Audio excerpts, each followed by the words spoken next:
Yes, njia nyingine ambayo itakusaidia kwenye kufanikiwa, hakikisha kuwa unaenda kutafuta nje na nyumbani. Outside, kama umezaliwa bara unaweza ukaenda hata Zanzibar, kama upo Zanzibar unaweza hata ukaenda bara, ukaenda sehemu nyingine. Au hata kama uko bara unaweza kwenda Mwanza, Dar, sehemu nyingine kwenda kutafuta.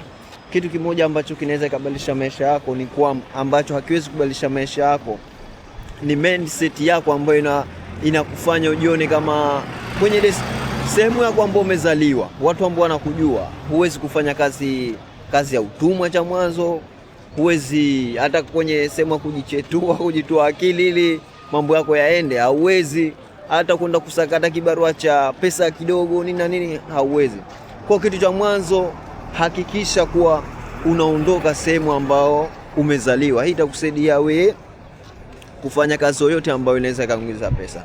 Cha pili, pia unahitaji kupata mindset free. Kupata mindset free, yani akili yako kupata utulivu pia. Unajua unapokuwa nyumbani, mazingira ambayo umekuwa tangu mdogo mpaka umekuwa mkubwa, kidogo uwezo usipate nguvu ya kufanya kazi. Kwa unapoenda kwenye destination nyingine unapata nguvu ambayo inaweza kukusaidia kufanya kazi kwa bidii.